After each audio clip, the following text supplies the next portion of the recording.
નમસ્કાર વિદ્યાર્થી મિત્રો, ગઈકાલે ધોરણ 10 વિજ્ઞાન વિષય વર્ષ 2026 ની બોર્ડની પરીક્ષાના વિભાગ બી ના આઈએમપી નો પહેલો લેક્ચર અપલોડ કરેલો. ત્યારબાદ આજે ફરી એકવાર વિજ્ઞાન વિષયના વિભાગ સી અને ડી ના ખૂબ જ અગત્યના કહેવાતા એવા પ્રશ્નનો ફરી એક વિડીયો લઈને આવી ગયો છું. આ દરેક ક્વેશ્ચન સુપર આઈએમપી ક્વેશ્ચન છે. પરીક્ષા દેવા જાઓ એની પહેલા આ દરેક ક્વેશ્ચન ઉપર એક સરસ મજાની નજર ફેરવી લેજો અને મસ્ત રીતે આને તૈયાર કરજો. આ બધા જ પ્રશ્ન તમને તમારી પરીક્ષામાં સારામાં સારા ગુણ લેવડાવવા માટે ખૂબ એટલે ખૂબ જ ઉપયોગી સાબિત થશે. તો અત્યારે આપણે જોવા જઈ રહ્યા છીએ વિભાગ ડી ના આઈએમપી પ્રશ્ન કે જે તમને 4 માર્કના પૂછાય છે અને ટોટલ તમને 8 પ્રશ્ન આપેલા હોય. એ 8 પ્રશ્નમાંથી તમારે 5 પ્રશ્ન છે એ બોર્ડની પરીક્ષાની અંદર સોલ્વ કરવાના હોય છે. એ 5 પ્રશ્નોમાંથી તમને કેવા પ્રશ્નો પૂછાઈ શકે એની અહીંયા એક યાદી તૈયાર કરેલી છે. સૌથી પહેલા આપણે વાત કરીએ તો ચેપ્ટર 2 ના ક્વેશ્ચન ની કેની વાત કરીએ છીએ. ચેપ્ટર 2 એટલે વિભાગ બી ના ક્વેશ્ચન લખાઈ ગયા બાદ હેડિંગ આપજો વિભાગ ડી પ્રકરણ નંબર 2 અને પ્રકરણ નંબર 2 ના ટોટલ તમને 2 પ્રશ્ન છે એ બોર્ડની પરીક્ષામાં પૂછવામાં આવે છે. એની અંદરનો સૌથી પહેલો ક્વેશ્ચન એટલે આલ્કોહોલ અને ગ્લુકોઝ જેવા સંયોજનો હાઇડ્રોજન ધરાવે છે પણ એસિડની માફક વર્ગીકૃત કરતા નથી. આ સાબિત કરતો પ્રયોગ વર્ણવો. આ પ્રશ્ન છે ઈ વર્ષ 2022 ની અંદર એક વખત બોર્ડની પરીક્ષાની અંદર પૂછાઈ ગયેલો છે એટલે આને સરસ રીતે તૈયાર કરજો. એના પછીના જો પ્રશ્નની વાત કરીએ તો સોડિયમ કાર્બોનેટની મંદ હાઇડ્રોક્લોરિક એસિડ સાથેની પ્રક્રિયા દર્શાવતા પ્રયોગનું વર્ણન કરો. ખાસ ધ્યાન રાખજો, અહીંયા પ્રક્રિયા કઈ છે? સોડિયમ કાર્બોનેટની મંદ હાઇડ્રોક્લોરિક એસિડ સાથેની પ્રક્રિયા. આ પણ એક બહુ સારો ક્વેશ્ચન છે. ત્યારબાદ ક્લોર આલ્કલી પદ્ધતિ વર્ણવો અથવા તો NaOH ની બનાવટ અને પ્રક્રિયા દરમિયાન ઉત્પન્ન થતી નિપજોના ઉપયોગો લખો. આ પણ ક્વેશ્ચન આ વખતે પૂછાઈ શકે એવો ખૂબ જ અગત્યનો ક્વેશ્ચન છે. એના પછી આપણે વાત કરીએ તો કે દાણાદાર ઝીંકની મંદ સલ્ફ્યુરિક એસિડ સાથેની પ્રક્રિયા દર્શાવતો પ્રયોગ લખો. તો આ પણ એક ખૂબ જ સરસ મજાનો ક્વેશ્ચન છે. ટોટલ મેં 4 ક્વેશ્ચન અહીંયા તમારી સમક્ષ રાખ્યા છે. સૌથી પહેલો ક્વેશ્ચન છે કે આલ્કોહોલ અને ગ્લુકોઝ જેવા સંયોજનો છે એ હાઇડ્રોજન ધરાવે છે પણ એસિડ જેવું વર્તન કરતા નથી. ત્યારબાદ બીજો છે સોડિયમ કાર્બોનેટની મંદ હાઇડ્રોક્લોરિક એસિડ સાથેની પ્રક્રિયા દર્શાવતું સમીકરણ. પછી ક્લોર આલ્કલી પદ્ધતિ ખૂબ જ અગત્યનો ક્વેશ્ચન છે. દાણાદાર ઝીંક અને સલ્ફ્યુરિક એસિડ સાથેની પ્રક્રિયા દર્શાવતો પ્રયોગ. ટોટલ આટલા ક્વેશ્ચન છે એને લખી જાઓ. ત્યારબાદ આગળનો ક્વેશ્ચન જોઈએ તો ક્વેશ્ચન નંબર 5 માં તમને આપેલું છે પ્લાસ્ટર ઓફ પેરિસ કેવી રીતે બને છે. પ્લાસ્ટર ઓફ પેરિસ અને પાણી વચ્ચે થતી પ્રક્રિયા દર્શાવતું સમીકરણ લખો અને પ્લાસ્ટર ઓફ પેરિસ ના ઉપયોગ લખો. ઇન શોર્ટ કહેવાનો મતલબ તમને પ્લાસ્ટર ઓફ પેરિસ વિશે પૂછ્યું છે. કેના વિશે પૂછ્યું છે? Plaster of Paris. આ પણ અગત્યનો ક્વેશ્ચન છે. વિરંજન પાવડરનું રાસાયણિક નામ અને સૂત્ર જણાવી એની બનાવટ અને એના ઉપયોગો લખો. તો આ વિરંજન પાવડર છે એ પણ એક ખાસ અને તૈયાર કરવા જેવો પ્રશ્ન છે. વિરંજન પાવડર એવું ડાયરેક્ટ ન પૂછે તો એના અથવામાં આવો ક્વેશ્ચન બનાવી શકે. ક્લોરીનની શુષ્ક ફોડેલા ચૂના સાથેની પ્રક્રિયા દ્વારા કયો પદાર્થ બને છે? આ પ્રક્રિયાનું રાસાયણિક સમીકરણ લખી એના 2 ઉપયોગો જણાવો. એના પછી આપણે વાત કરીએ તો ટુકડા કરીને જો ક્વેશ્ચન પૂછે તો ધોવાના સોડાની બનાવટ લખો અને ધોવાના સોડાના ઉપયોગ લખો. કયો ક્વેશ્ચન પૂછે? ધોવાના સોડાની બનાવટ લખો અને ધોવાના સોડાના ઉપયોગ લખો. ત્યારબાદ પાચન તંત્રની અંદર પીએચ નું મહત્વ સમજાવો. ખાસ યાદ રાખજો દોસ્ત, ચેપ્ટર નંબર 2 ની અંદર પીએચ ના 5 મહત્વ છે. આ 5 મહત્વને વ્યવસ્થિત રીતે તૈયાર કરી જાજો. કોઈ એકાદું પીએચ નું મહત્વ તમને પરીક્ષાની અંદર પૂછાઈ શકે છે અને એની અંદર આપણે પૂછ્યું છે અહીંયા પાચન તંત્રની અંદર પીએચ નું મહત્વ. તો એનાથી આગળ આપણે વાત કરીએ તો ક્વેશ્ચન નંબર 8 માટે કે તટસ્થીકરણની પ્રક્રિયા એટલે શું? સમીકરણ સહિત સમજાવો. ઘ્રાણેન્દ્રિય સૂચક એટલે શું? ઉદાહરણ આપીને સમજાવો. ત્યારબાદ મનુષ્યના પાચન તંત્રમાં પીએચ નું મહત્વ આગળ આવી ગયું. દાંતની અંદર સડો થાય એના માટેનું આવી ગયું, એના માટેનું, અને પાચન તંત્રમાં પીએચ છે એ તો આવી ગયું. મધમાખીના ડંખમાં પીએચ. ઇન શોર્ટ તમારે અહીંયા પીએચ ના મહત્વની અંદર કયા કયા આવ્યા?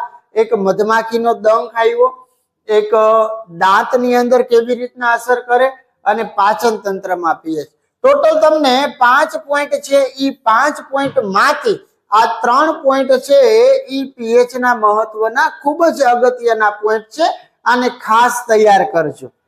ટોટલ ક્વેશ્ચન થયા અત્યાર સુધીના 10. એક તટસ્થીકરણની પ્રક્રિયા એટલે શું? સમીકરણ સહિત સમજાવો. ઘ્રાણેન્દ્રિય સૂચક એટલે શું? ઉદાહરણ આપો. પછી પાચન તંત્રમાં પીએચ, દાંતની અંદર કેવી રીતના અસર કરે છે ઈ, અને મધમાખીના ડંખમાં પીએચ. એના પછી તમને અલગ અલગ રીતે ક્વેશ્ચન પૂછાય તો કેવા ક્વેશ્ચન બની શકે છે? તો કે સોડિયમ હાઇડ્રોક્સાઇડની બનાવટની પ્રક્રિયામાં એક પ્રક્રિયક તરીકે આડનીપદ તરીકે એક્સ વાયુ ઉત્પન્ન થાય છે. આ વાયુ ચૂનાના પાણી સાથે પ્રક્રિયા કરી વાય સંયોજન બનાવે છે. ઉપયોગ એનો બ્લીચિંગ એજન્ટ તરીકે થાય છે. આ પ્રક્રિયા સંકળાયેલી સમીકરણ અને એક્સ અને વાય છે એને ઓળખો. આ ક્વેશ્ચન લખી જાજો. આવો ક્વેશ્ચન તમને તમારી બુકની અંદર ક્યાંક ને ક્યાંક આપેલો હશે. આવા વિચિત્ર ટાઈપના ક્વેશ્ચન પણ એક્ઝામની અંદર આવી શકે છે. ત્યારબાદ આ ક્વેશ્ચન તો બહુ એટલે બહુ જ અગત્યનો છે કે ABCDE 5 સાર્વત્રિક સૂચક દ્વારા એની પીએચ આપેલી છે. એના આધારે પીએચ નું મૂલ્ય અને જે તે કઈ વસ્તુ પૂછી છે કે તટસ્થ કોણ છે, પ્રબળ બેઝિક કોણ છે, પ્રબળ એસિડિક કોણ છે. પછી આ પીએચ ના મૂલ્યને હાઇડ્રોજન આયનની સાંદ્રતાના આધારે ચડતા ક્રમની અંદર ગોઠવો. તો આ ક્વેશ્ચન નંબર 11 અને 12 છે. ત્યારબાદ તમને આજે ક્વેશ્ચન ધાતુ કાર્બોનેટ વાળો હતો.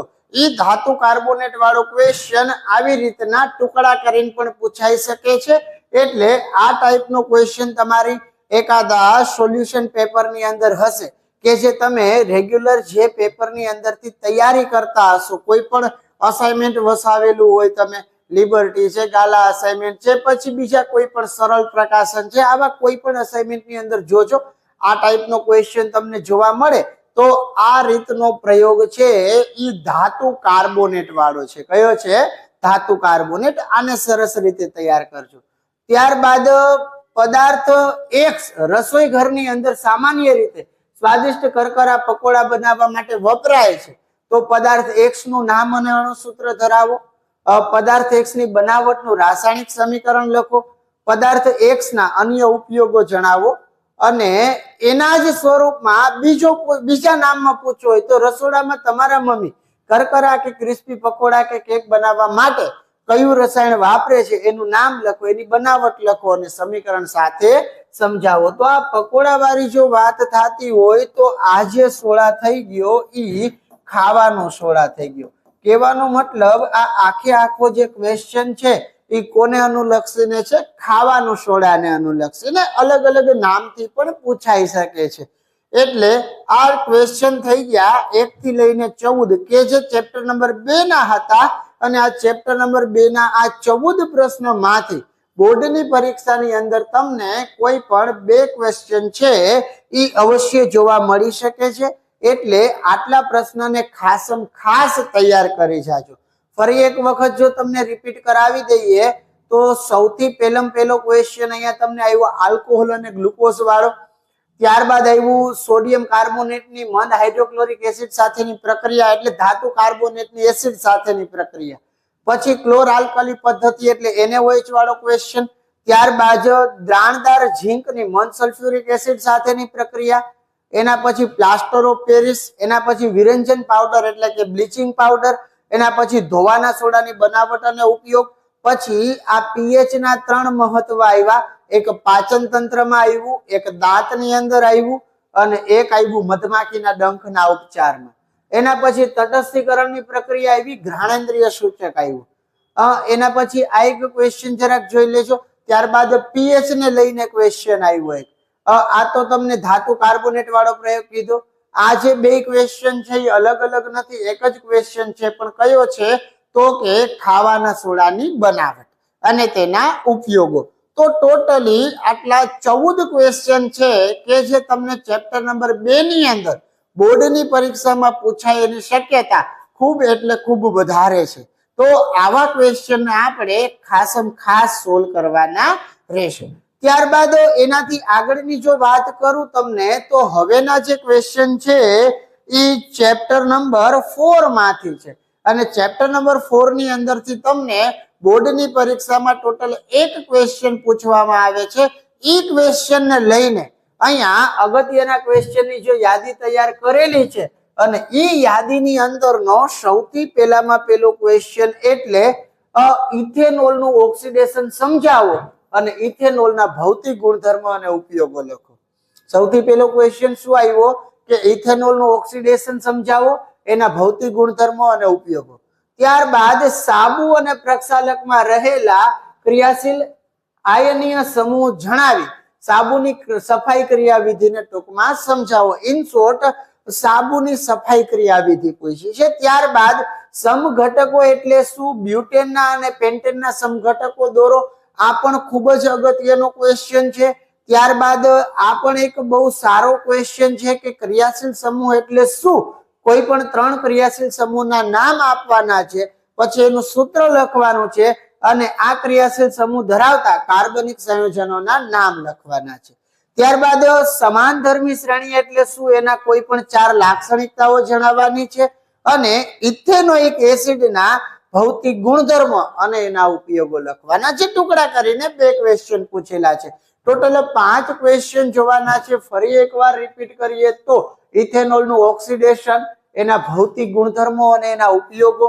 ત્યારબાદ સાબુ અને પ્રક્ષાલકમાં રહેલો આયનીય સમૂહ કયો છે અને સાબુની સફાઈ ક્રિયાવિધિ. ત્યારબાદ સમઘટકો એટલે શું, બ્યુટેન અને પેન્ટેનના સમઘટકો દોરો.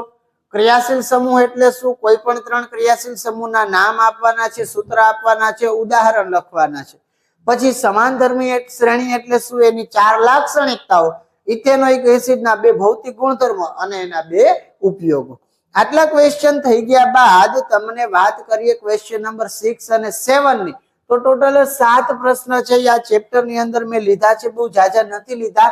એક છે યોગશીલ પ્રક્રિયા, એક છે એસ્ટરીકરણની પ્રક્રિયા. આ બંને પ્રક્રિયાઓ ખાસ કરી જાજો. એના પછી કાર્બનિક સંયોજનના તમારે બંધારણીય સૂત્ર લખવાના છે અને કોના એક તો બેન્ઝીનનું, એક તો ક્લોરોપ્રોપેનનું, એક તો બેન્ઝીન તો આવી ગયું અને ક્લોરોપ્રોપેન છે એ પણ આવી ગયું. મતલબ કે બેન્ઝીન અને ક્લોરોપ્રોપેનના તમારે શું કરવાના છે, બંધારણીય સૂત્ર લખવાના છે. તો ટોટલ આટલા 7 ક્વેશ્ચન છે અને મસ્ત એટલે મસ્ત રીતે તૈયાર કરી જાજો. આટલા પ્રશ્ન છે એ તમને ચેપ્ટર નંબર 4 માંથી બોર્ડની પરીક્ષા માટે ખૂબ જ અગત્યના છે. ટોટલ મેં તમને અત્યારે 2 ચેપ્ટરના ક્વેશ્ચન લખાવ્યા, એક ચેપ્ટર નંબર 2 ના લખાવ્યા અને આ 7 પ્રશ્ન છે એ ચેપ્ટર નંબર 4 ના છે. એનાથી આગળ જો આપણે વાત કરીએ તો ચેપ્ટર નંબર 4 પછીના જે ક્વેશ્ચન આવે છે એ ચેપ્ટર નંબર 5 ના છે અને આ ચેપ્ટર નંબર 5 માંથી બોર્ડની પરીક્ષાની અંદર ટોટલ તમને 2 ક્વેશ્ચન છે એ પરીક્ષામાં પૂછાય છે અને આ 2 ક્વેશ્ચન પરીક્ષાની અંદર પૂછાય છે. એ 2 ક્વેશ્ચન ની અંદર આ વખતે ઘણા સમયથી મનુષ્યનું હૃદય છે એ નથી પૂછેલું, તો હૃદય વિશે ક્વેશ્ચન છે એ તમને આ બોર્ડની પરીક્ષાની અંદર જોવા મળી શકે છે. એટલે આ હૃદય છે એને ખાસ તૈયાર કરી લેવાનું છે. બાકી હૃદયને લઈને ડાયરેક્ટ આખું પૂછી શકે છે અથવા તો એને પાર્ટ વાઇઝ કે એની અંદર તમને કોઈ આકૃતિ આપીને અલગ રીતે હૃદયને લગતો ક્વેશ્ચન આવશે. કહેવાનો મતલબ સૌથી પહેલો ક્વેશ્ચન છે કે મનુષ્યના હૃદયની અંતઃરચના દર્શાવતી નામ નિર્દેશન વાળી આકૃતિ દોરી અને એની અંદર રુધિરનું પરિવહન સમજાવો. ત્યારબાદ પાચન તંત્રની નામ નિર્દેશન વાળી આકૃતિ દોરી નાના આંતરડામાં થતી પાચનની ક્રિયા વર્ણવો. એક હૃદય તૈયાર થઈ જાય ત્યારબાદ પાચન તંત્ર કરજો, કારણ કે આ પૂછ્યું એને ઘણો સમય થઈ ગયો છે. એના પછી વાત કરીએ તો મૂત્રપિંડ નલિકાની નામ નિર્દેશન વાળી આકૃતિ દોરી મનુષ્યની અંદર મૂત્ર નિર્માણની ક્રિયા સમજાવો. એના પછી ઉત્સર્જન એટલે શું, મનુષ્યમાં ઉત્સર્જન તંત્રની આકૃતિ દોરી રચના સમજાવો. આ 4 ક્વેશ્ચન છે, ખૂબ જ અગત્યના છે અને ખાસ તૈયાર કરી લેજો. વધારે શક્યતા આ વખતે મનુષ્યનું હૃદય પૂછાવાની છે. ત્યારબાદ બીજા નંબર ઉપર શક્યતા આપણે કહીએ આ પહેલા નંબર ઉપર પૂછાય એવો આ બીજો ઉત્સર્જન તંત્ર, ત્રીજા નંબર ઉપર પાચન તંત્ર અને ચોથા નંબર ઉપર મૂત્રપિંડ નલિકા. આ 4 ક્વેશ્ચન ને મસ્ત રીતે તૈયાર કરી નાખજો. દરેકે દરેક ક્વેશ્ચન આકૃતિ વાળા છે, આકૃતિ દોરવી ફરજિયાત છે. હજી તમને આકૃતિ દોરતા ન ફાવી હોય તો પ્રેક્ટિસ કરી લેજો. હવે સમય બહુ ઓછો છે. નેક્સ્ટ એના પછી વાત કરીએ તો ક્વેશ્ચન નંબર 5 થોડાક ટુકડા કરીને ક્વેશ્ચન લીધેલા છે. એ ટુકડા કરેલા ક્વેશ્ચનમાં સૌથી પહેલો ક્વેશ્ચન છે લસિકા વિશે ટૂંક નોંધ લખો. લસિકાને લઈને પ્રશ્ન છે. ગઈ સાલ પણ પૂછાણો તો આ વખતે પણ ક્યાંક ને ક્યાંક તમને જોવા મળી શકે છે. ઉચ્ચ કક્ષાની વનસ્પતિમાં વહન તંત્રના ઘટકો કયા છે અને એના કાર્ય જણાવો. ત્યારબાદ પ્રકાશ સંશ્લેષણ એટલે શું, પ્રકાશ સંશ્લેષણનું સંતુલિત સમીકરણ લખો. આ ક્વેશ્ચન છે એ મેં તમને 2 માર્કના ક્વેશ્ચનની અંદર પણ લખાવેલો છે. ખુલ્લા વાયુરંધ્ર અને બંધ વાયુરંધ્રના છિદ્રની નામ નિર્દેશન વાળી આકૃતિ દોરો. એટલે વાયુરંધ્રને લઈને પણ કોઈ પણ આકૃતિ છે એ તમને પૂછાઈ શકે છે. માણસની અંદર પાચન તંત્રના મુખ્ય અંગના નામ જણાવો. કે પાચન તંત્ર આખે આખું ન પૂછે, ખાલી તમને પાચન અંગોના નામ પૂછે. અને ખોરાકના પાચનમાં લાળ રસની ભૂમિકા સમજાવો. તો આમ જોવા જઈએ તો આ ક્વેશ્ચન નંબર 7 જે રહ્યો ઈ રિલેટેડ ટુ પાચન તંત્ર છે. પાચન તંત્ર પાકો કરો એટલે આ ક્વેશ્ચન તમારો કમ્પ્લીટ થઈ જાય. એના પછી છે સ્વયંપોષી પોષણ માટે જરૂરી પરિસ્થિતિઓ કઈ છે અને એની નિપજો કઈ છે. એટલે સ્વયંપોષી પોષણ માટે તમારે વાત કરવાની છે. પછી જઠરની અંદર આવેલા શ્લેષ્મ અને પેપ્સિનનું કાર્ય શું છે. આ બંને ક્વેશ્ચન જે ખૂબ જ નાના છે પણ મસ્ત રીતે તૈયાર કરજો. આપણા જઠરની અંદર મંદ હાઇડ્રોક્લોરિક એસિડની ભૂમિકા શું છે, તફાવતના 2 મુદ્દા આપો, રુધિર અને લસિકા. ટોટલ આટલા ક્વેશ્ચન છે અને વ્યવસ્થિત રીતે જોઈ જાઓ. સૌથી પહેલા તમને વાત કરી મેં લસિકાની. ત્યારબાદ લસિકાનો ક્વેશ્ચન થઈ જાય પછી ઉચ્ચ કક્ષાની વનસ્પતિમાં વહન તંત્રના ઘટકો કયા છે અને એના કાર્ય લખો. પ્રકાશ સંશ્લેષણ એટલે શું, પ્રકાશ સંશ્લેષણનું રાસાયણિક સમીકરણ છે એ લખવાનું છે. ત્યારબાદ ખુલ્લું વાયુરંધ્ર અને બંધ વાયુરંધ્ર છિદ્રની માત્ર ને માત્ર નામ નિર્દેશન વાળી આકૃતિ કરવાની છે. માનવ પાચન તંત્રની અંદર એના અંગોના નામ છે અને ખોરાકના પાચનમાં લાળ રસની ભૂમિકા સમજાવો. ત્યારબાદ સ્વયંપોષી પોષણ માટે જરૂરી પરિસ્થિતિ કઈ છે અને એને લઈને નિપજો કઈ છે. જઠર રસની અંદર આવેલો શ્લેષ્મ અને પેપ્સિનનું કાર્ય. એના પછી છે આપણા જઠરની અંદર મંદ હાઇડ્રોક્લોરિક એસિડની ભૂમિકા શું છે અને તફાવતના 2 મુદ્દા આપો, રુધિર અને લસિકા. એનાથી આગળ જો આપણે વાત કરીએ તો એક તમને મેં કહું છું ને કે હૃદયની આકૃતિ વાળો ક્વેશ્ચન પૂછાય તો આવી રીતનો પણ પૂછાઈ શકે. અને આ ક્વેશ્ચન પેપર છે એ તમારા ઘણા બધા ક્વેશ્ચન પેપરની અંદર જોવા મળશે. એટલે આ ટાઈપનો ક્વેશ્ચન છે ને ખાસ તૈયાર કરી લેજો કે A, B, E અને F ભાગના નામ આપવાના છે. ઉપરોક્ત ભાગમાંથી પસાર થયેલું રુધિર એ જ માર્ગે પાછું ન ફરે એના માટે 2 ખંડો વચ્ચે શું આવેલું છે. શરીરના અંગોમાંથી ફેફસા સુધી પહોંચવા માટે રુધિર હૃદયના આંતરિક અંગોમાંથી પસાર થશે અને ક્રમમાં લખો. પછી ફેફસામાંથી શુદ્ધ થયેલું રુધિર અંગો તરફ પાછું ફરે ત્યારે હૃદયના કયા અંગોમાંથી પસાર થાય છે એ અંગોને ક્રમમાં લખો. બહુ જ વ્યવસ્થિત રીતે વિચારીને લખવાનું છે, કારણ કે આખે આખો ક્વેશ્ચન તમે પાકો કરી ગયા છો. પણ એ પાકું કર્યા પછી એની અંદરથી આ 4 પ્રશ્નને કેવી રીતના હેન્ડલ કરો છો એ તમારા માટે અગત્યનું છે. એટલે આવો ક્વેશ્ચન એક ખાસ તૈયાર કરી નાખજો. આટલા ટોટલ ક્વેશ્ચન છે એને તમારે પરીક્ષાની દ્રષ્ટિએ ખાસ જોવાના છે. અને આવો ને આવો એક ક્વેશ્ચન છે એ તમને પાચન તંત્રને લઈને પણ જોવા મળશે. એ તમારી બુકની અંદર ક્વેશ્ચન જોજો. એ પણ ઘણા બધા ક્વેશ્ચન પેપરમાં જોવા મળેલો છે. કારણ કે પાચન તંત્ર જો આખું એ લોકોને નહીં પૂછવું હોય તો એવી આકૃતિ પૂછી અને આ જ ટાઈપનો એક ક્વેશ્ચન છે એ બનાવશે. એટલે એને ખાસ જોજો. ટોટલ મેં તમને ચેપ્ટર નંબર 5 ના 10 પ્રશ્ન આપ્યા છે, જેની અંદરથી કોઈ પણ 2 ક્વેશ્ચન છે એ તમારી બોર્ડની પરીક્ષાની અંદર જોવા મળી શકે છે. અગેની 10 ક્વેશ્ચન એકવાર જો રિપીટ મરાવી દઉં તો હૃદય વિશે વાત કરવાની છે, પછી પાચન તંત્ર, મૂત્રપિંડ નલિકાની નામ નિર્દેશન વાળી આકૃતિ, ઉત્સર્જન તંત્ર. એના પછી ટૂંકા પ્રશ્નમાં વાત કરીએ તો લસિકા અને વનસ્પતિની અંદર વહન તંત્રના ઘટકો કયા છે. ત્યારબાદ પ્રકાશ સંશ્લેષણ એટલે શું, એનું રાસાયણિક સમીકરણ લખવાનું છે. ખુલ્લા વાયુરંધ્ર અને બંધ વાયુરંધ્રની નામ નિર્દેશન વાળી આકૃતિ દોરવાની છે. માનવ પાચન તંત્રના મુખ્ય અંગના નામ, ખોરાકના પાચનમાં લાળ રસની ભૂમિકા. સ્વયંપોષી પોષણ માટે જરૂરી પરિસ્થિતિ કઈ છે અને નિપજ કઈ છે. જઠરમાં આવેલા શ્લેષ્મ અને પેપ્સિનનું કાર્ય. આપણા જઠરમાં મંદ હાઇડ્રોક્લોરિક એસિડની ભૂમિકા શું છે અને તફાવત આપો રુધિર અને લસિકા. ત્યારબાદ એક આ હૃદય વાળો આકૃતિનો ક્વેશ્ચન. આવો ને આવો એક ક્વેશ્ચન તમને જોવા મળશે, ઈ હશે પાચન તંત્રનો. ઘણા ખરા ક્વેશ્ચન પેપરમાં છે. શાયદ તમારી સ્કૂલની અંદર એક્ઝામ લીધી હોય તો એની અંદર એવી એક આકૃતિ દોરી અને પ્રશ્નો પૂછ્યો હશે. આ ક્વેશ્ચનને ખાસ તૈયાર કરી લેજો. નેક્સ્ટ એના પછીની જો આપણે વાત કરીએ તો હવે વાત કરવાની છે ચેપ્ટર નંબર 10 ની. અને આ ચેપ્ટર નંબર 10 ની અંદરથી તમને ટોટલ એક ક્વેશ્ચન છે એ બોર્ડની પરીક્ષામાં જોવા મળે છે. અને આ એક ક્વેશ્ચન ની અંદર આ વખતે અતિશય વધારે શક્યતા છે એ લઘુ ગુરુ દ્રષ્ટિની ખામીને લઈને હશે. એટલે ખાસ યાદ રાખજો, કોઈ પણ બાળકે આ લઘુ દ્રષ્ટિની ખામી, એનું નિવારણ, એના કારણ, પછી ગુરુ દ્રષ્ટિની ખામી, એનું નિવારણ, એના કારણ, આ 2 પ્રશ્નને મસ્ત અને મસ્ત રીતે તૈયાર કરી જાજો.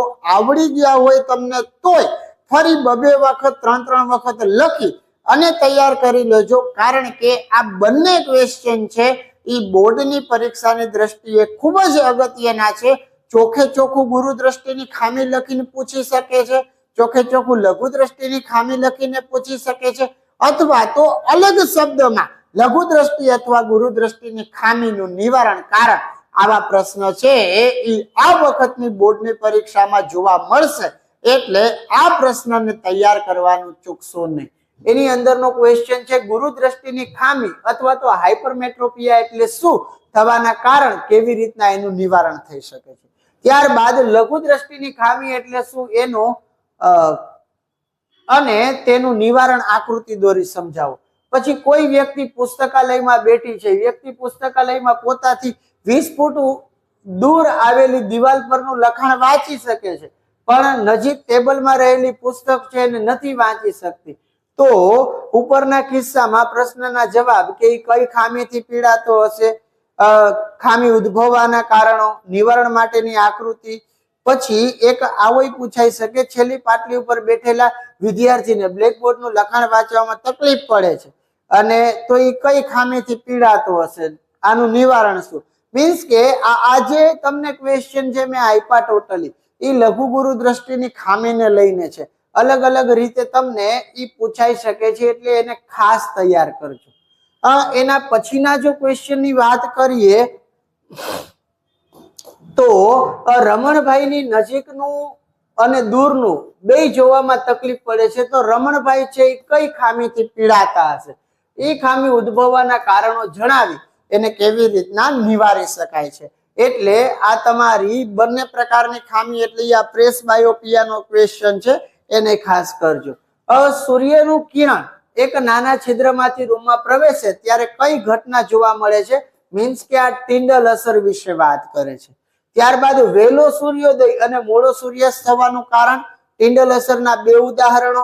આ 2 ક્વેશ્ચન અહીંયા લખેલા છે, વિભાગ બી ની અંદર લખાવ્યા એની અંદર પણ હતા જ. પ્રકાશનું વિભાજન એટલે શું, પ્રિઝમ વડે પ્રકાશના વિભાજનની ઘટના આકૃતિ દોરીને સમજાવો. આ પણ એક સરસ મજાનો ક્વેશ્ચન છે. આને બી બેસ્ટ વે માં તૈયાર કરજો. વાતાવરણીય વક્રીભવન સમજાવતી કુદરતમાં જોવા મળતી કોઈ પણ બે ઘટનાઓ સમજાવો. આકૃતિ જરૂરી નથી. વાતાવરણીય વક્રીભવનને લઈને જો વાત કરતા હોય તો એની કોઈ પણ બે ઘટનામાં એક તમે મેઘધનુષ્ય દેખાડી શકો, તારાનું ટમટમવું દેખાડી શકો. ત્યારબાદ માણસના આંખની વિગતવાર આકૃતિ દોરી અને એના ભાગ વિશે ચર્ચા કરવાની છે. ટોટલ આટલા 8 પ્રશ્ન છે એ તમને આ ચેપ્ટર માંથી ખૂબ જ અગત્યના જણાય છે.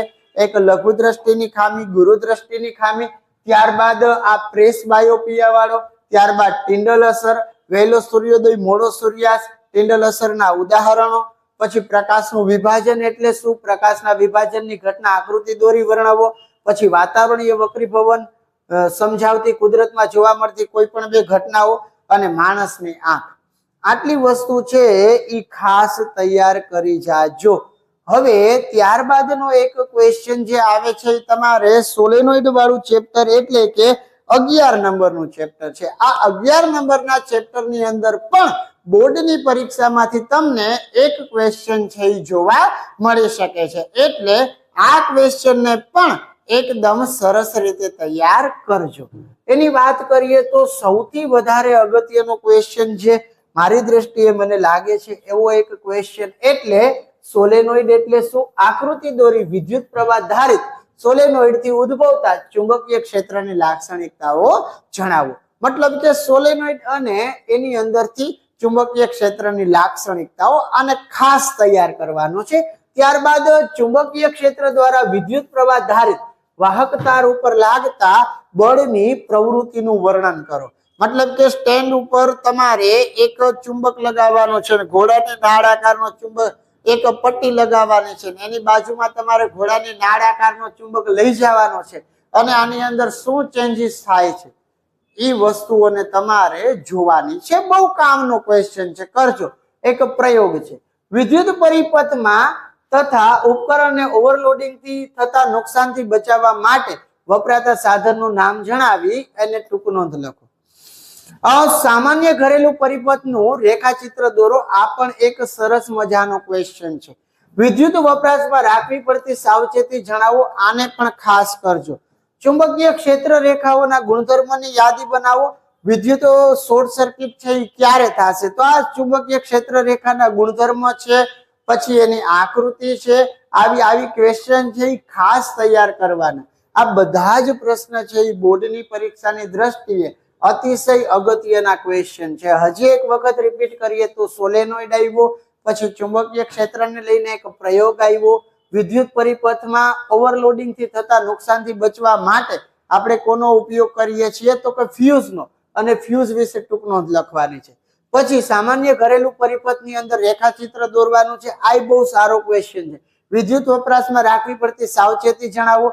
ચુંબકીય ક્ષેત્ર રેખાના ગુણધર્મની યાદી બનાવો અને શોર્ટ સર્કિટ છે એ ક્યારે થાય છે.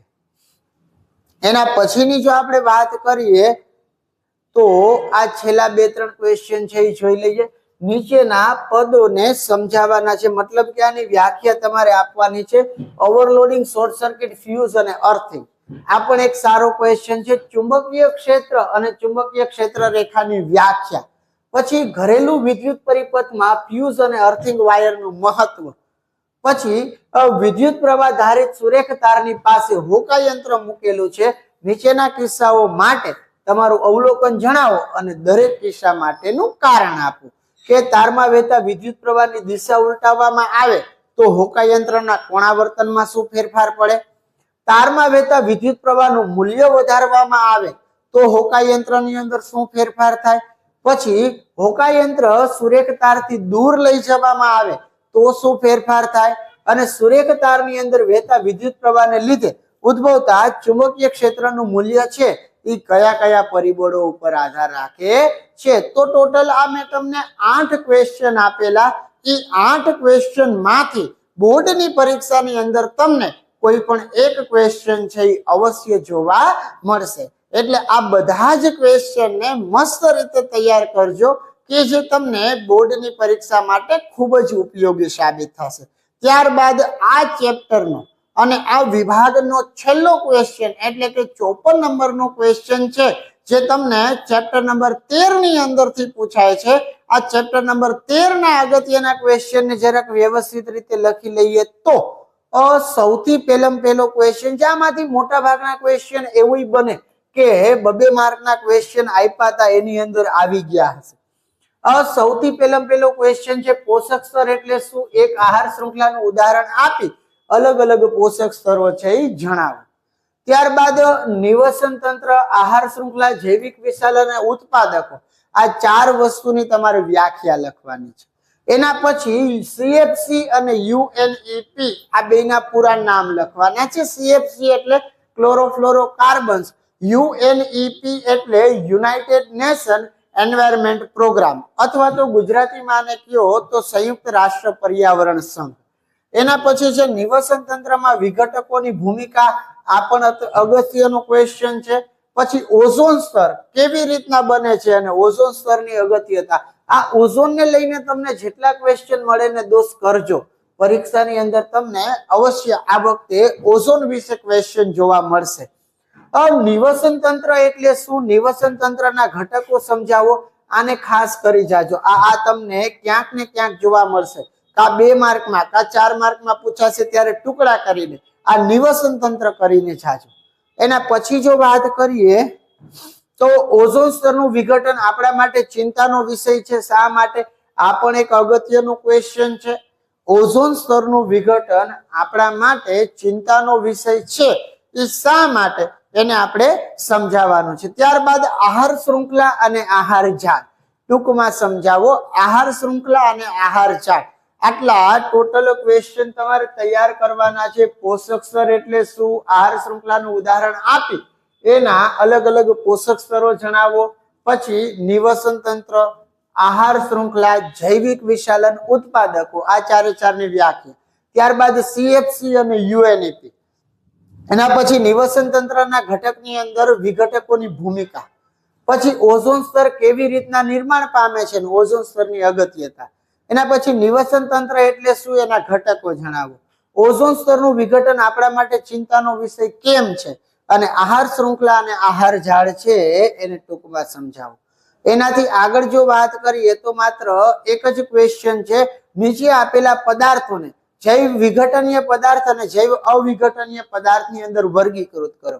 અને ઓઝોન ગર્ત એટલે શું? ઓઝોન સ્તરના વિઘટન માટે કયા રસાયણો જવાબદાર છે? તો ટોટલ આટલા ક્વેશ્ચન છે એ તમારે વિભાગ ડી માટે ખૂબ જ અગત્યના ક્વેશ્ચન કહી શકાય. તો વિભાગ ડી ની અંદર હું તમને વાત કરું તો ચેપ્ટર કયા કયા આવે છે. તો વિભાગ ડી માં તો એક સૌથી પહેલું ચેપ્ટર આવશે તમારે ચેપ્ટર 2 આવે છે. શું આવે છે? ચેપ્ટર 2. જોજો તમારે કયા કયા કરવાના. ચેપ્ટર 2. આ ચેપ્ટર 2 ની અંદરથી તમને 2 પ્રશ્ન પૂછાય છે. એના પછી ચેપ્ટર 4 એમાંથી 1, પછી ચેપ્ટર 5 માંથી 2, પછી એક 10, એક 11 અને એક 13. ટોટલ આ 5 ચેપ્ટર માંથી તમને 8 પ્રશ્ન છે એ પૂછે છે. અને એ 8 પ્રશ્ન છે એ તમારે તૈયાર કરવાના નથી. તમારે તો આની અંદરથી તમને આવડતા કોઈ પણ 5 ક્વેશ્ચન છે એને સોલ્વ કરવાના છે. પછી તમારી અનુકૂળતાએ તમારે જોઈ લેવાનું કે તમારી ફાવટ છે એ કયા ચેપ્ટર ઉપર વધારે છે. એ અનુસંધાને તમારે તૈયારી કરવાની શરૂઆત કરવાની. એટલે ચેપ્ટર 2 માંથી 2 પ્રશ્ન, ચેપ્ટર 5 માંથી 2 પ્રશ્ન, 4 માંથી, 10 માંથી, 11 માંથી, 13 માંથી, આ બધામાંથી એક એક. આટલા ચેપ્ટરના ક્વેશ્ચન તમને આપેલા છે. ક્વેશ્ચનની સાથે સાથે ચેપ્ટર નંબર પણ તમને કીધેતા ગયો છું. અને આટલી વસ્તુઓ થઈ જાય ત્યારબાદ તમને એવું લાગે કે મારી ફાવટ 13મા ચેપ્ટરમાં સારી છે, તો તમારે સૌથી પહેલા 13મા ચેપ્ટરના ક્વેશ્ચન સોલ્વ કરવાના. તમને એમ લાગે કે 13મું ચેપ્ટર મને ફાવી ગયું, હવે મારે 10મું ચેપ્ટર કરવું છે, તો પછી 10મા ચેપ્ટરના બધા કરી નાખવાના. પછી એવી રીતે ચેપ્ટર 2, ચેપ્ટર 5 તમને જેમ અનુકૂળ લાગે એવી રીતના આપણે ટોટલ આ 8 પ્રશ્નોમાંથી 5 પ્રશ્ન છે એને મસ્ત રીતે સોલ્વ કરવાના છે. અને એના ક્વેશ્ચન મેં તમને અહીંયા આપેલા છે. હવે આપણે વાત કરવાની છે વિભાગ સી ની. તો હવેના જે ક્વેશ્ચન રહ્યા એ તમારા વિભાગ સી માટે ખૂબ જ અગત્યના ક્વેશ્ચન છે. ધ્યાન રાખજો દોસ્તો, દર વખતે વિભાગ સી ની અંદર બાળકો છે એ બહુ એટલે બહુ મુશ્કેલીમાં મુકાઈ જાય છે, કારણ કે ક્વેશ્ચન ટ્વિસ્ટેડ કરશે ને તો વિભાગ સી ની અંદર કરશે. અને વિભાગ સી ની અંદર ઘણી વખત એવું બને કે બાળકને 9 પ્રશ્ન આપ્યા હોય, એમાંથી 6 સોલ્વ કરવાના હોય, તો એ 6 પ્રશ્ન એમનાથી સોલ્વ નથી થતા. એટલે આ વિભાગ સી ના ખૂબ જ અગત્યના ક્વેશ્ચન છે, એને લખી લેજો. ચેપ્ટર વાઇઝ આને પણ મેં અલગ અલગ રીતે ડિવાઈડ કરેલા છે. સૌથી પહેલા હેડિંગ આપી દેજો વિભાગ સી, અને એની અંદરનું ચેપ્ટર નંબર 1. તો વિભાગ સી ના ચેપ્ટર નંબર 1 માંથી તમને કેવા કેવા ક્વેશ્ચન પૂછાઈ શકે? તો પહેલો ક્વેશ્ચન સંયોગીકરણ પ્રક્રિયા એટલે શું? બે ઉદાહરણ આપીને સમજાવો. આ ક્વેશ્ચન ને આપણે વિભાગ બી ની અંદર પણ લીધો, તો અહીંયા પણ આવેલો છે. સંયોગીકરણ ને ખાસ જોઈ જાજો. વિસ્થાપન પ્રક્રિયા અને દ્વિવિસ્થાપન પ્રક્રિયા એટલે શું, અને વિસ્થાપન પ્રક્રિયા અને દ્વિવિસ્થાપન પ્રક્રિયા વચ્ચે શું તફાવત છે, આ પ્રક્રિયા માટેના સમીકરણ લખો. શું કીધું છે ખાસ જોજો. વિસ્થાપન પ્રક્રિયા અને દ્વિવિસ્થાપન પ્રક્રિયાની વ્યાખ્યા લખવાની છે. ત્યારબાદ વિસ્થાપન પ્રક્રિયા છે અને દ્વિવિસ્થાપન પ્રક્રિયા, આ બેની અંદર શું ફેર છે એ લખવાનું છે, અને આ પ્રક્રિયા માટેના સમીકરણો કયા છે એ લખવાના છે.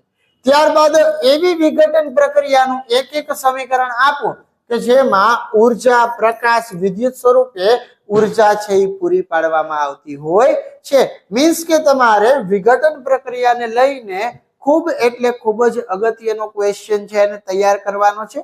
પછી પદાર્થ X નું દ્રાવણ ધોળવા માટે વપરાય છે, એ પદાર્થ X નું નામ આપો. એ પદાર્થ X નું રાસાયણિક સૂત્ર લખો, અને પદાર્થ X ની પાણી સાથેની પ્રક્રિયા દર્શાવતું રાસાયણિક સમીકરણ લખો. આ ક્વેશ્ચન છે એ મેં તમને વિભાગ બી ની અંદર પણ લીધેલો છે. એની અંદર ખાલી 2 જ પ્રશ્ન પૂછ્યા હતા, આની અંદર 3 પ્રશ્ન પૂછ્યા છે, એટલે આને ખાસ તૈયાર કરજો. ત્યારબાદ પહેલા ચેપ્ટર ની અંદરથી એક ઓલો ચાઇના ડીશ વાળો પ્રયોગ છે, એને પણ ખાસ કરજો. એને લઈને પણ પ્રશ્ન છે એ પરીક્ષાની અંદર આવે છે. અને તમે અલગ અલગ પેપર સેટ વાંચતા હશો, તો એ પેપર સેટ ની અંદર એવો ચાઇના ડીશ દોરેલો એક ક્વેશ્ચન હશે, એને તૈયાર કરી લેજો, એ અગત્યનો છે. અત્યારે તમને 4 ક્વેશ્ચન કીધા: સંયોગીકરણ, વિસ્થાપન, વિઘટન અને પદાર્થ X નું દ્રાવણ ધોળવા માટે વપરાય છે. એનાથી આગળ જો વાત કરી, યસ, જો આ ચાઇના ડીશ વાળો આવડવા કહું છું, આ રહ્યું ને, આવી રીતની આકૃતિ આપી હશે. નીચે 3 પ્રશ્ન પૂછ્યા છે કે આ કિસ્સામાં થતી રાસાયણિક પ્રક્રિયા ઓળખો, એને વ્યાખ્યાયિત કરો. ત્યારબાદ ઉપરોક્ત રાસાયણિક પ્રક્રિયાની અંતે ચાઇના ડીશમાં રાખેલા ક્ષારનું રંગ પરિવર્તન શું થશે? ઉપરોક્ત કિસ્સામાં થતી રાસાયણિક પ્રક્રિયાનું રાસાયણિક સમીકરણ લખો. એટલે આવો એક ક્વેશ્ચન, આવી આકૃતિ તમને જોવા મળે, એની નીચેના આ 3 પ્રશ્ન ખાસ જોજો. આકૃતિ તો ઠીક છે, એ તો જોવા મળશે, પણ એની અંદરથી પૂછેલા પ્રશ્ન છે એ અગત્યના છે. આની તૈયારી ખાસ કરી જાજો. એના 5 પછીના જો ક્વેશ્ચન ની વાત કરીએ, તો હવેના માત્ર 2 ક્વેશ્ચન આની અંદર છે. તમને અઘરા કરીને પૂછાય તો કેવા કેવા આવી શકે, એના માટેની આપણે આ 2 ક્વેશ્ચન આપેલા છે. કે ધાતુ A નું સંયોજન છે એ મંદ હાઇડ્રોક્લોરિક એસિડ ભેગે પ્રક્રિયા કરી ઉભરા ઉત્પન્ન કરે છે. યાદ રાખજો, જ્યારે ઉભરા ઉત્પન્ન કરવાની વાત થતી હોય ત્યારે એની અંદરથી કાર્બન ડાયોક્સાઇડ ઉત્પન્ન થતો હોય, અને ઉત્પન્ન થતો વાયુ છે એ સળગતી મીણબત્તીને બુઝાવી દે છે. તો આ સંયોજન પૈકી એક કેલ્શિયમ ક્લોરાઇડ હોય, તો પછી સળગતી મીણબત્તીને બુઝાવી દેતા વાયુનું નામ શું, અને એનું રાસાયણિક સમીકરણ લખો. ઉપરોક્ત પ્રક્રિયા માટે રાસાયણિક સમીકરણ લખો. આ ક્વેશ્ચન દેખાવમાં મોટો છે, પણ જેવડો ક્વેશ્ચન છે એવડો એનો જવાબ નથી, એટલે એને મસ્ત રીતે તૈયાર કરજો. ત્યારબાદ રાસાયણિક સમીકરણમાં રૂપાંતર કરી અને એ સમીકરણને સમતોલિત કરવાના છે. તો એવા 3 સમીકરણ આપ્યા છે કે હાઇડ્રોજન વાયુ અને નાઇટ્રોજન વાયુ એ સંયોજાઈને શું બનાવે છે? એમોનિયા. ત્યારબાદ હાઇડ્રોજન સલ્ફાઇડ હવામાં બળીને સલ્ફર ડાયોક્સાઇડ અને પાણી બનાવે છે. ત્યારબાદ પોટેશિયમ ધાતુ છે એ પાણી સાથે પ્રક્રિયા કરી પોટેશિયમ હાઇડ્રોક્સાઇડ અને હાઇડ્રોજન વાયુ બનાવે છે. ટોટલ આટલા 7 ક્વેશ્ચન છે ઈ ચેપ્ટર 1 માટે કેટલા 3 માર્કના પ્રશ્નમાં આ 7 પ્રશ્ન કરી નાખજો. આમાંથી કોઈ પણ એક ક્વેશ્ચન તમને અવશ્ય બોર્ડની પરીક્ષામાં જોવા મળશે. નેક્સ્ટ આપણે વાત કરીએ તો હવેનું ક્વેશ્ચન છે એ ચેપ્ટર નંબર 3 ની અંદરથી આવે છે. અને જો ચેપ્ટર નંબર 3 ની વાત કરીએ તો 3 ની અંદર કયા કયા ક્વેશ્ચન હોય તો કે આમાં હેડિંગ આપજો ચેપ્ટર નંબર 3. આની અંદરથી બોર્ડની પરીક્ષામાં તમને ટોટલ 2 ક્વેશ્ચન જોવા મળે છે. કોપરના શુદ્ધિકરણ માટે વિદ્યુત વિભાજનની પદ્ધતિ આકૃતિ દોરી સમજાવો. બહુ જ મસ્ત મજાનો ક્વેશ્ચન છે. વિવિધ રિડક્શન જેવી પ્રક્રિયાઓ દ્વારા ઉત્પન્ન થતી ધાતુ સંપૂર્ણપણે શુદ્ધ નથી હોતી, એ અશુદ્ધિ ધરાવે છે. એ શુદ્ધ ધાતુઓને મેળવવા માટે એને દૂર કરવી જરૂરી છે. તો અશુદ્ધ ધાતુના શુદ્ધિકરણ માટે વ્યાપક પ્રમાણમાં વપરાતી પદ્ધતિ વિદ્યુત વિભાજનીય શુદ્ધિકરણ છે. તો એના ઉપરથી પ્રશ્નના જવાબ, મતલબ કે આખો કોપર શુદ્ધિકરણનું વિદ્યુત વિભાજન નહીં પૂછે તો એના અથવામાં તમને આવી રીતના લખી અને પણ પૂછી શકે છે. એટલે આ કોપરનું શુદ્ધિકરણ છે એને ખાસ કરજો, એને ભૂલવાનું નથી. ત્યારબાદ સક્રિયતા શ્રેણીની મધ્યમાં રહેલી ધાતુનું નિષ્કર્ષણ સમજાવો. આ પણ મસ્ત મજાનો ક્વેશ્ચન છે. પછી કેલ્સિનેશન અને ભૂંજન, આનો તફાવત આપો. આ પણ એક સારો ક્વેશ્ચન છે. બરોબર છે. સૌથી પહેલા શું કીધું? કોપરનું શુદ્ધિકરણ, ત્યારબાદ મધ્યમ સક્રિયતા શ્રેણી, ત્યારબાદ કેલ્સિનેશન અને ભૂંજન. એના પછીની જો વાત કરીએ તો 4 નંબરનો ક્વેશ્ચન અને આ ચેપ્ટરનો બહુ જ સરસ મજાનો ક્વેશ્ચન એટલે થર્મિટ પ્રક્રિયા. આ થર્મિટ પ્રક્રિયા આપણો બેસ્ટ ક્વેશ્ચન છે. આને ખાસ તૈયાર કરજો. એ તમને કોઈ પણ રીતે પરીક્ષાની અંદર જોવા મળી શકે છે. એક્સ એને એવી રીતના ન પૂછે તો આવી રીતના પૂછે કે સંયોજન એક્સ અને એલ્યુમિનિયમનો ઉપયોગ છે એ રેલવેના પાટાને જોડવા માટે થાય છે. તો આ સંયોજન એક્સ નું નામ શું છે? આ પ્રક્રિયા કયા નામથી ઓળખાય છે? આ પ્રક્રિયાનું રાસાયણિક સમીકરણ લખો. પણ આવી કોઈ વસ્તુની વાત કરે એટલે તમારે સમજી જવાનું કે મને થર્મિટ પ્રક્રિયા પૂછી છે અને જે મુજબના પ્રશ્ન પૂછ્યા હોય એ મુજબના જવાબ લખી નાખવાના. એટલે આના માટે થર્મિટ પ્રક્રિયા બેસ્ટ છે, એ કરતા જાજો. પછી ક્ષારણ એટલે શું? ક્ષારણના ઉદાહરણ આપી લોખંડનું ક્ષારણ અટકાવવાના ઉપાયો જણાવો. આ પણ એક સરસ મજાનો ક્વેશ્ચન છે.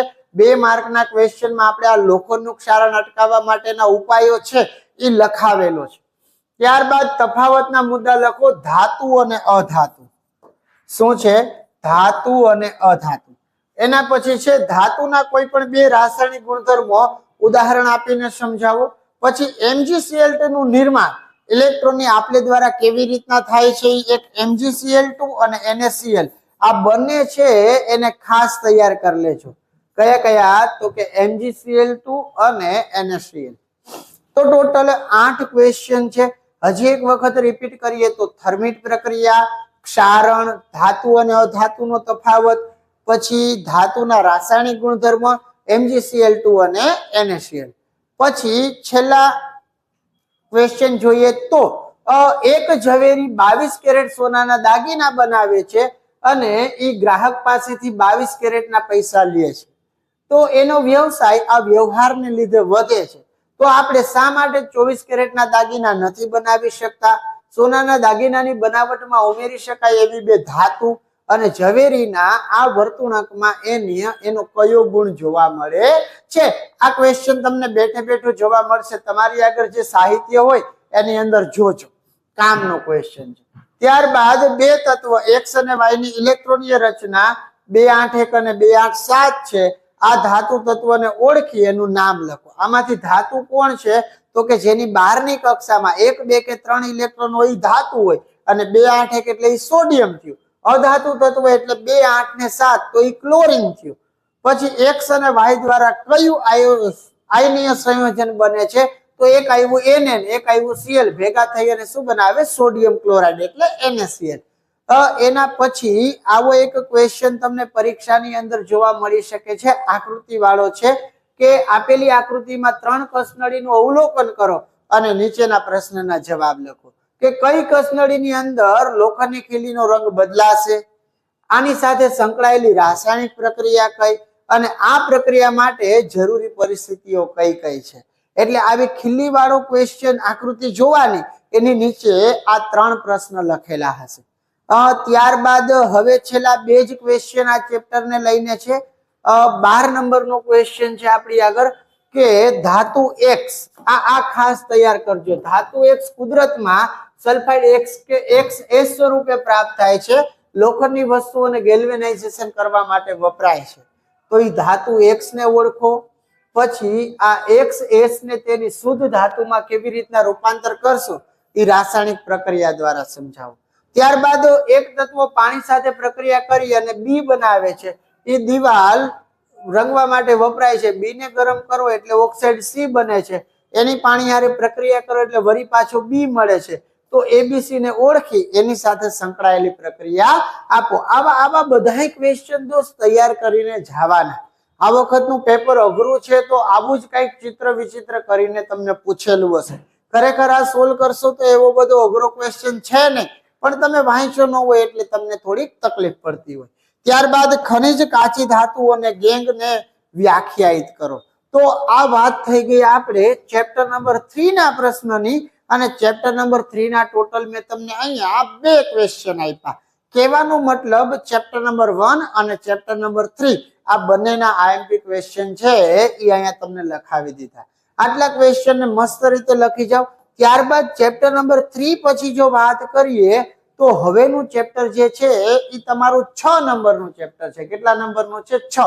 અને ઈ 6 નંબરના ચેપ્ટર માંથી તમને બોર્ડની પરીક્ષામાં એક ક્વેશ્ચન છે એ પૂછવામાં આવે છે. અને એની અંદરનો પહેલો ક્વેશ્ચન કહીએ તો પરાવર્તી કમાન એટલે શું? પરાવર્તી કમાનની નામ નિર્દેશન વાળી આકૃતિ દોરો. પછી નારણભાઈને રસ્તામાં ચાલતી વખતે પગમાં કાંટો વાગે છે તો એના શરીરમાં પરાવર્તનની ક્રિયાના તબક્કા ક્રમ અનુસાર લખો. ઇન શોર્ટ બે પરાવર્તી કમાન વિશે જ વાત કરી છે. લડવાની કે દોડવાની સ્થિતિમાં કયો અંતઃસ્ત્રાવ ઉત્પન્ન થાય છે અને પ્રાણી શરીરમાં આ અંતઃસ્ત્રાવની અસરો જણાવો. આ પણ એક સરસ મજાનો ક્વેશ્ચન છે. પરાવર્તી ક્રિયા એટલે શું એના 4 ઉદાહરણ આપો. આ પણ સરસ ક્વેશ્ચન છે. મનુષ્યના મગજના મુખ્ય 3 ભાગના નામ આપી દરેકનું કાર્ય લખો. આને પણ ખાસ તૈયાર કરજો. મનુષ્યનું મગજ ટોટલ આની અંદર તમને 4 પ્રશ્ન દીધા. એક પરાવર્તી કમાન, એક લડવા દોડવાની ક્રિયા, પરાવર્તી ક્રિયા એટલે શું 4 ઉદાહરણ. પણ આ તમને 4 માર્કમાં નહીં પૂછે, પૂછવું હોય તો 2 માર્કમાં પૂછશે. પછી મનુષ્યના મગજના મુખ્ય 3 ભાગના નામ અને દરેકનું કાર્ય.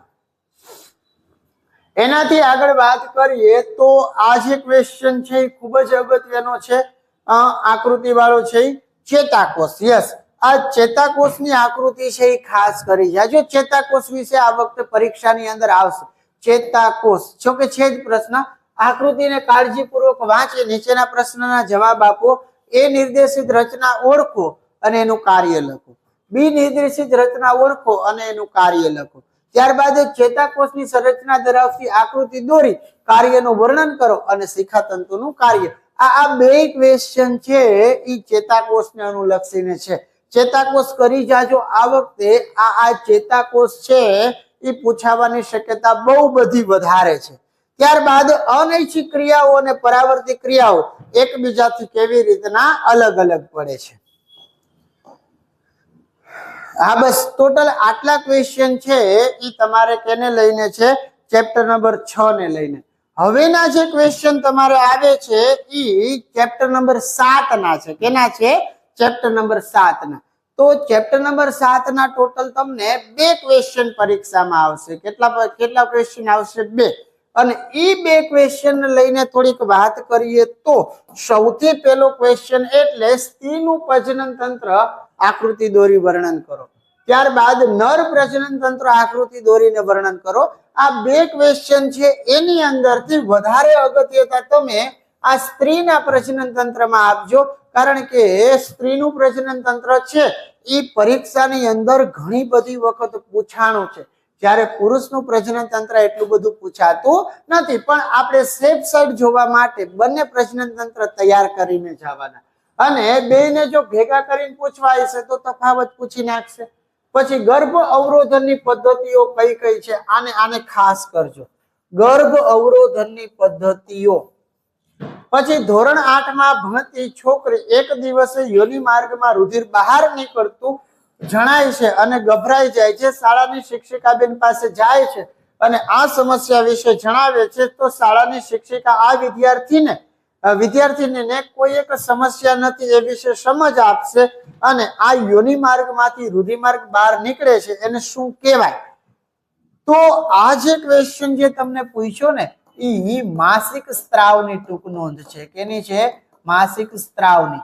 એટલે આ ટૂંક નોંધને ખાસ તૈયાર કરી જાજો. તમને પરીક્ષાની અંદર આવી રીતના લાંબુ લખીને પૂછે તો તમારે માસિક સ્ત્રાવ વિશે લખીને આવવાનું. અને તરુણાવસ્થા દરમિયાન છોકરીઓમાં અને છોકરાઓમાં કયા કયા પરિવર્તનો જોવા મળે છે? આ 2 માર્કની અંદર હતો, 3 માર્કની અંદર છે, પણ ખાસ તૈયાર કરજો. આવા પ્રશ્ન પરીક્ષામાં પૂછાય છે. અને 2 માર્કની અંદર હતો જ કે સ્ત્રીમાં જો અંડકોષનું ફલન ન થાય તો શું થાય? તો એ પ્રશ્ન માસિક સ્ત્રાવ જ છે. એનાથી આગળની જો આપણે વાત કરીએ તો 7 નંબરના ક્વેશ્ચનમાં હું તમને કહું તો નીચેના પ્રશ્નના ઉત્તર આપો છો. તો કે પહેલો ક્વેશ્ચન છે કે શુક્રાશય અને પ્રોસ્ટેટ ગ્રંથિની ભૂમિકા શું છે? માતાના શરીરમાં ગર્ભસ્થ ભ્રૂણને પોષણ કેવી રીતના મળે છે? નવપરિણીત યુગલ હાલમાં સંતાન પ્રાપ્તિની ઈચ્છા ધરાવતું નથી તો આ યુગલને કઈ ગર્ભ અવરોધક પદ્ધતિઓ અપનાવી પડે? તો આ ત્રણેય ક્વેશ્ચન છે સરસ મજાના છે, બહુ જ નાના છે, તૈયાર કરજો. પછી લિંગી પ્રજનન અલિંગી પ્રજનનથી કેવી રીતના અલગ પડે છે? અલિંગી પ્રજનનની મર્યાદા. પછી કેટલીક વનસ્પતિનો ઉછેર કરવા માટે વાનસ્પતિક પ્રજનનનો ઉપયોગ થાય છે, શા માટે? તો આ અલિંગી પ્રજનનને લઈને પ્રશ્ન છે. એમાં આ 9 નંબરનો છે એ ખૂબ જ અગત્યનો છે. જોજો ક્વેશ્ચન તો અહીંયા અગત્યના છે એ જ લખ્યા છે, પણ આને ખાસ તૈયાર કરજો. પછી ટાઈમ મળે તો આ એક કરી નાખજો. અલિંગી પ્રજનનના પ્રકાર લખો. એનામાંથી કોઈ પણ 2 પ્રકાર માટે અલિંગી પ્રજનન સમજાવો. આકૃતિ જરૂરી નથી. આ અલિંગી પ્રજનન વાળું ખાસ કરજો. અલિંગી પ્રજનનના તમારે જે પ્રકાર છે એ ટોટલી પ્રકાર લખવાના અને ટોટલી પ્રકારમાંથી કોઈ પણ 2 પ્રકાર વિશે સમજ આપવાની. અને એની અંદર આ યીસ્ટ વાળો અને કલિકા સર્જન વાળો, આ બંને યીસ્ટમાં કલિકા સર્જન અને પાનફૂટીમાં વાનસ્પતિક પ્રજનન, આ 2 લખ નાખો એટલે તમારું કામ થઈ ગયું રેડી. અને એ 2 ક્વેશ્ચન છે આપણે 2 માર્કની અંદર લીધા છે અને અહીંયા ખાલી તમારે એના નામ જ પાકા કરવાના છે.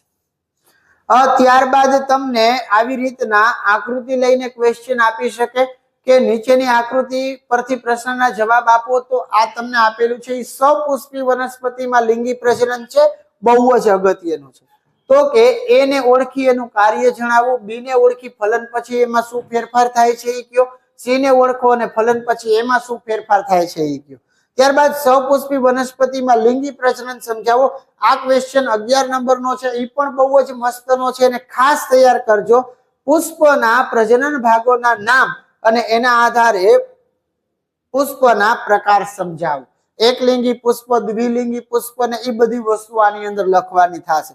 તો ટોટલ આ 12 પ્રશ્ન છે કે જે તમને 3 માર્કની અંદર બોર્ડની પરીક્ષામાં આમાંથી 2 પ્રશ્ન જોવા મળશે. આ 12 ક્વેશ્ચન ને મસ્ત રીતે તૈયાર કરી જાજો. હવે માત્ર આપણે 2 જ ચેપ્ટર બાકી છે. તો એ 2 ચેપ્ટર ની અંદર સૌથી એક આવે છે 9 નંબરનું ચેપ્ટર, એટલે પ્રકાશનું પરાવર્તન વાળું. અને આ 9 નંબરના ચેપ્ટર માંથી તમને 2 ક્વેશ્ચન બોર્ડની પરીક્ષામાં જોવા મળશે. સૌથી પહેલો લેન્સના પાવરની વ્યાખ્યા આપી, એનું સૂત્ર અને એસઆઈ એકમ જણાવો, લેન્સના પાવર વાળો. ત્યારબાદ સુરેશ આંખના ડોક્ટર પાસે એની આંખની તપાસ કરાવવા માટે જાય છે.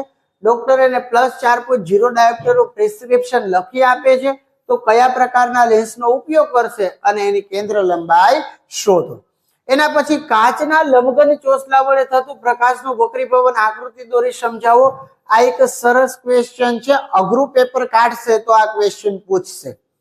અને પ્રકાશનું પરાવર્તન એટલે શું, પરાવર્તનના નિયમો, વક્રીભવન એટલે શું, વક્રીભવનના નિયમો, આ બંનેને ખાસ તૈયાર કરી જાજો. 2 માંથી કોઈ પણ એક જોવા મળી શકે છે.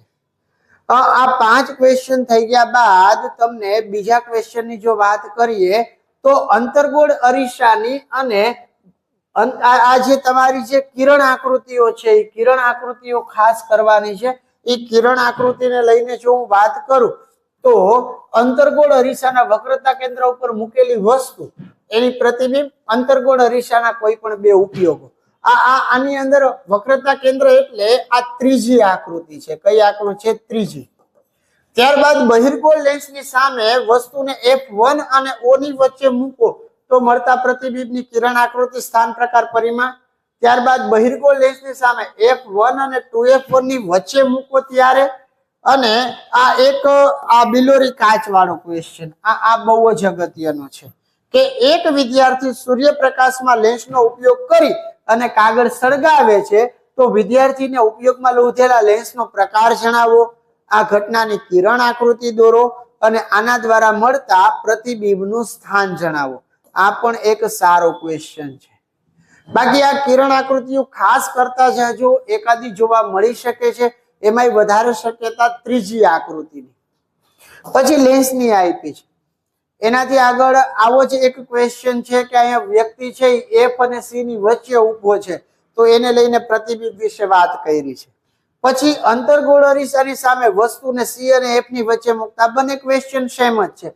આવી રીતે પૂછાય તો લખી શકો છો, આવી રીતે પૂછાઈ શકે. જે હેરાન કરવા હશે તો આવું પૂછશે, નકર આવું આપી દેશે.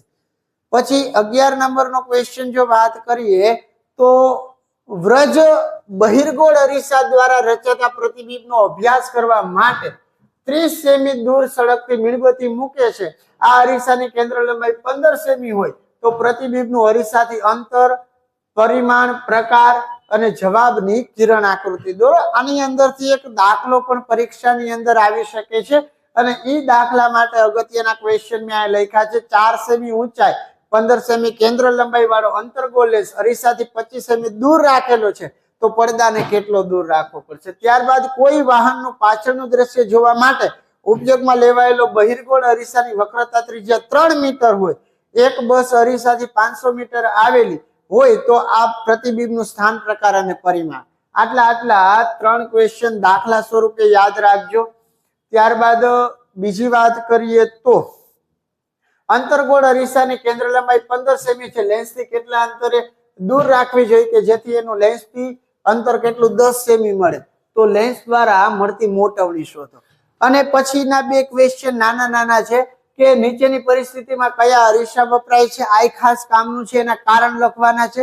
કારની હેડલાઇટ, વાહનની પાછળનું દ્રશ્ય જોવા અને સોલાર ભઠ્ઠી, અને એનું કારણ એ લખવાનું છે. પછી આ 3 વ્યાખ્યા પૂછાઈ શકે, વક્રતા કેન્દ્ર, મુખ્ય કેન્દ્ર અને કેન્દ્ર લંબાઈ. તો આટલા તમે 16 ક્વેશ્ચન કરશો તો 16 ક્વેશ્ચન માંથી તમને એક ક્વેશ્ચન છે એ બોર્ડની, 2 ક્વેશ્ચન છે એ બોર્ડની પરીક્ષામાં અવશ્ય જોવા મળશે. હવે માત્ર ને માત્ર એક જ ચેપ્ટરના આઈએમપી બાકી છે, ચેપ્ટર નંબર 11, અને જેની અંદરથી તમને ટોટલ એક ક્વેશ્ચન પૂછાશે. તો એ એક ક્વેશ્ચન માટે મેં તમને 8 ક્વેશ્ચન અહીંયા લખાવું છું, એને જોઈ જાઓ. કે ઓહમનો નિયમ લખો, એનું સૂત્ર તારવો. શું છે ક્વેશ્ચન? ઓહમનો નિયમ લખો અને તેનું સૂત્ર તારવો. અવરોધનો એસઆઈ એકમ વ્યાખ્યાયિત કરવા માટે કેવી રીતના ઉપયોગી છે, ઓહમનો નિયમ ખાસ કરજો. પછી અવરોધોનું શ્રેણી જોડાણ સમજાવો, અવરોધોનું સમાંતર જોડાણ સમજાવો. શ્રેણી અને સમાંતર ચેપ્ટર નંબર 11 માંથી 2 કરી જ નાખજો, એક્ઝામમાં તમને ક્યાંક જોવા મળશે. વિદ્યુત પ્રવાહની તાપી અસરના વ્યવહારિક ઉપયોગો ઉદાહરણ આપીને સમજાવો. આ પણ બહુ મસ્ત ક્વેશ્ચન છે. એક વિદ્યુત પરિપથમાં 3 અવરોધ, દાખલો છે 5, 10 અને 30 ઓમેગાને એક્સ અને વાય વચ્ચે સમાંતર જોડેલા છે. 12 વોલ્ટની બેટરી પણ જોડેલી છે. તો દરેક અવરોધમાંથી પસાર થતો વિદ્યુત પ્રવાહ, કુલ વિદ્યુત પ્રવાહ અને પરિપથનો અવરોધ ગણો. તો આટલા 5 ક્વેશ્ચન ખાસ જોજો. પેલું ઓહમનો નિયમ, શ્રેણી જોડાણ, સમાંતર જોડાણ ને વિદ્યુત પ્રવાહની તાપી અસર. અને આ બે જોડાણમાંથી સમાંતર જોડાણની અગત્યતા વધારે. પછી 5, 10 અને 30 ઓમેગા વાળા બિંદુમાંથી 12 વોલ્ટની બેટરી જોડેલી છે. આ એક દાખલો. એનાથી આગળના તમને બીજા 3 ક્વેશ્ચન કહું તો એ 3 દાખલા જ છે અને બહુ જ કામના એવા છે કે ભાઈ એક વિદ્યુત મીટર પ્રાપ્તિ સ્થાનમાંથી 4 એમ્પિયર વિદ્યુત પ્રવાહ ખેંચે છે ત્યારે બે છેડા વચ્ચેનો વિદ્યુત સ્થિતિમાનનો તફાવત 60 વોલ્ટ છે. જો વિદ્યુત સ્થિતિમાનનો તફાવત 60 ની બદલે 120 કરવામાં આવે તો કેટલો પ્રવાહ ખેંચે? ત્યારબાદ આના સમતુલ્ય અવરોધની ગણતરી કરવાની. આ એક વખત બોર્ડની અંદર પૂછાઈ ગયેલો ક્વેશ્ચન છે. પછી 25 ઓમેગા ધરાવતા વિદ્યુત બલ્બ અને અજ્ઞાત અવરોધ આર ને પરિપથમાં 12 વોલ્ટની બેટરી સાથે જોડેલો છે. 0.4 એમ્પિયર વિદ્યુત પ્રવાહ હોય તો અજ્ઞાત અવરોધનું મૂલ્ય શોધો અને બે છેડા અને અજ્ઞાત અવરોધ વચ્ચેના વિદ્યુત સ્થિતિમાનનો તફાવત શોધો. ટોટલ આટલા ક્વેશ્ચન છે એ તમારે વિભાગ સી ની અંદર ચેપ્ટર નંબર 11 ને લઈને કરવાના છે. તો હવે આની અંદર હું વાત કરું તો આપણે કયા કયા ચેપ્ટર ની વાત કરી? તો એક તો વાત કરી ચેપ્ટર નંબર 1 ની, એક વાત કરી 1 ની, બીજી ત્રીજાના બે ક્વેશ્ચન, એક છઠ્ઠું, એક 7માના બે, 9માના બે અને 11. ટોટલ આવી રીતના 9 ક્વેશ્ચન છે એ તમને બોર્ડની એક્ઝામમાં જોવા મળી શકે છે. આ ચેપ્ટર માંથી આવી રીતે જ હશે. તો જે ચેપ્ટર ઉપર સ્ટાર કર્યા છે એમાંથી બે ક્વેશ્ચન પૂછાય છે. તમારી સગવડતા મુજબ, તમારી આવડત મુજબ, તમને જેની અંદર વધારે પ્રેફરન્સ લાગે એ મુજબ તમે ક્વેશ્ચન છે એ તૈયાર કરવા માંડજો. તો મસ્ત રીતે આપણો આ લેક્ચરને તૈયાર કરી અને દરેકે દરેક વિજ્ઞાનના ક્વેશ્ચનને બેસ્ટ વેમાં સોલ્વ કરી જાજો. ત્યારબાદ ટૂંક સમયમાં આનાથી આગળ એટલે સામાજિક વિજ્ઞાન છે એનું પણ તમને હું આઈએમપી છે એ પ્રોવાઈડ કરીશ. બાકી આવતીકાલ એટલે રવિવાર અને પરમદી એટલે સોમવાર, આ રવિવાર અને સોમવાર 2 દિવસ આપણે ગણિત વિષયના બહુ જ અગત્યના એવા 1 માર્કની પ્રેક્ટિસ કરવાના છીએ કે જે સીધે સીધા તમને બોર્ડની એક્ઝામમાં કામ લાગશે. એટલે આટલા પ્રશ્નને જોઈ જાઓ. આવતીકાલે લાઈવમાં જોડાવાનું ભૂલતા નહીં. આઈ થિંક 5:30 થી લઈ અને 9:30 કે પછી 5 થી લઈને 9:30 એવું કંઈક ટાઈમ ટેબલ હશે. એટલે 5:30 થી 9:30 વચ્ચે લાઈવ જોઈન કરી શકો છો. તો મળીએ આના પછીના લેક્ચરમાં. કંઈક તમને નવા જ આઈએમપી આપીશ તો એને ખાસ સોલ્વ કરજો. સામાજિક વિજ્ઞાનના હવે આઈએમપી આવશે, એ 2-4 દિવસ રહીને આવશે. આ 2 દિવસનું હવે આપણું વર્ક છે એ ગણિતના 1 માર્ક ઉપર રહેવાનું છે. તો ત્યાં સુધી આપ સૌ વિદ્યાર્થી મિત્રોને કિશન સરના જય શ્રી કૃષ્ણ.